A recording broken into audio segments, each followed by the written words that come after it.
Hey guys, welcome back to Silly Goose Creative Co. I wanted to show you really quick, just a quick and easy way to make a pumpkin. Now I have an old canvas behind me, it has an old drawing on it, so if you can see the pencil lines on there, don't worry.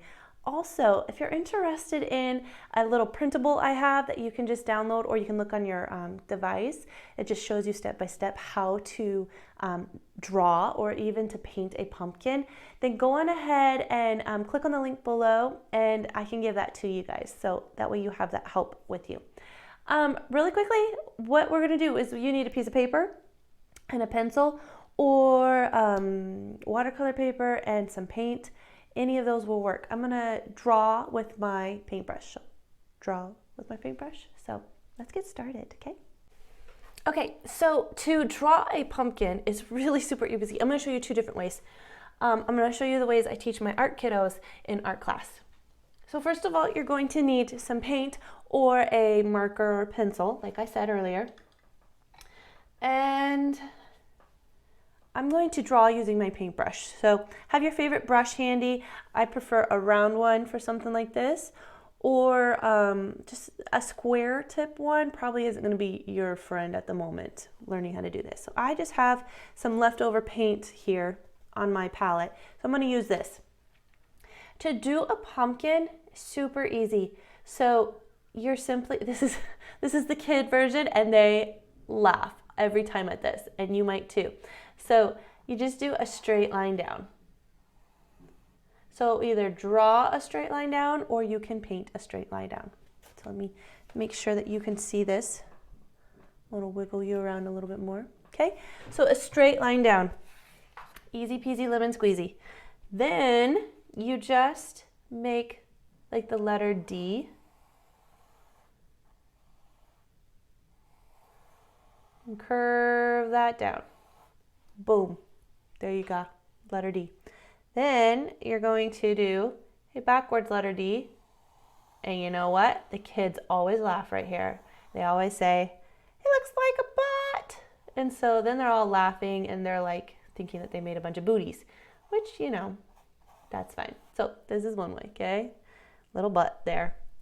Then you're going to go to your letter D. You're going to come down and you're going to make another letter D. There we go. And then go to the other side and it's like a letter C. And that is that. My paint is drying out. Voila.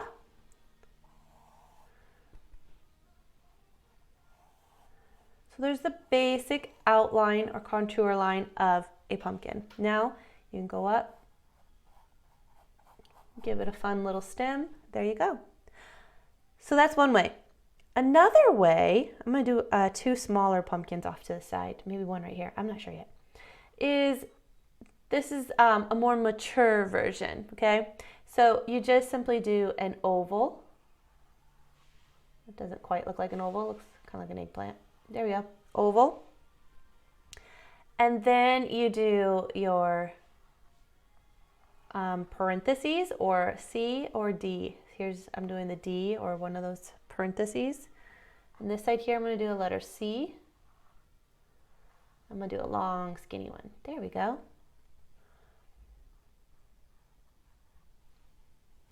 And then a little stem. Easy, easy, easy. Now you can do tall and skinny. Here's a tall oval one. Oops, I didn't mean to make it a pointy one. There we go. Okay. And then bump, bump, bump, bump. Just like that. So that is how you do a pumpkin. I mean, it really is simple. Don't stress too much about it, okay? So I'm going to continue on and I'm going to paint this. We'll try it without making a mess. And you know what? I don't care if I get some. This is the leftover paint challenge. What can I do with it? I'm going to make some pumpkins. One of my favorite things is to decorate pumpkins. I don't usually carve a pumpkin. I feel like that's a lot of work and a big mess, but I do love to paint on pumpkins.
I am pretty much out of paint on my paint palette, so I was just using up whatever leftover paint. I did add some extra paint because I got inspired, but that's pretty much all gone from my paint palette now.